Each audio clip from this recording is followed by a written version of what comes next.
Magandang gabi sa inyong lahat mga boss. Kumusta po kayo dyan? So samahan nyo po ako ating bisitahin ng ating ongoing project dito sa General Trias, Cavite mga boss. Okay? So River Lane Trail subdivision mga boss. Located at Barangay Tapia, General Trias mga boss. Okay? So time check mga boss, 8 o'clock in the evening mga boss. Okay? So bali nagpanabay lang kami ni Fortuno the Port mga boss. Okay? So ito naman yung dala natin mga boss. So galing tayo ng Bria Homes kanina. Bali turn over natin yung ating isang project sa Bria Homes Calamba mga boss. Okay? Bitina Model House Unit. So thank you so much po ma'am and sir sa tiwala sa Habla Construction. So salamat din po sa ating team na nagtulong-tulong na matapos yung ating Bria Homes project mga boss. Okay? So ngayon naman mga boss, i-rescue natin yung ating project dito sa Cavite para ma-turn over na rin natin sa ating kliyente. The same time, after dito mga boss, doon naman tayo sa Barangay Milagrosa project mga boss. Okay, sa Tierra Sueño. So re-rescue naman tayo doon para matapos na rin yung ating project doon. So preparation to mga boss para sa ating upcoming project sa Bicol mga boss. Okay, so shout out kay Architect Ace Cambe. So maraming salamat po Architect sa ating project na sisimulan sa San Vicente, Tabaco City mga boss. Okay? So tara mga boss, silipin natin yung ating project dito sa River Lane Trail, General Trias mga boss. Let's go!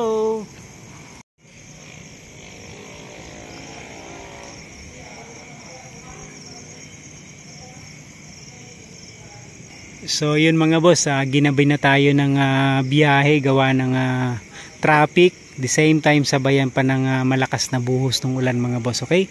So galing tayo ng Bria Homes Calamba, turnover ng ating project dun mga boss. So ngayon dito naman tayo. Okay? So bali yung project natin dito mga boss, fencing paikot ng unit mga boss. Okay? So yung dito sa dalawang side, front and back mga boss, bali concrete to mga boss, taka dyan sa likod mga boss. Okay, so yun dito naman sa harap, tapos sa likod naman mga boss, fence na tubular mga boss, 2x2. The same time meron ding accent na wall mga boss. Okay, so dito mga boss ganun din, tubular din yung ating vehicle gate. Tapos yung service gate natin mga boss, tubular na 1x3 yung ating materials.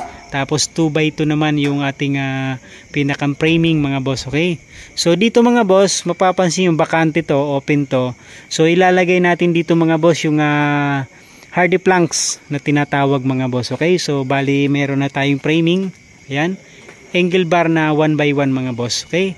So yung materials natin dito mga boss, tubular galvanized. Framing niya mga boss, 2x2. Tapos yung kanyang vertical bar mga boss, tubular na 1x1. Okay?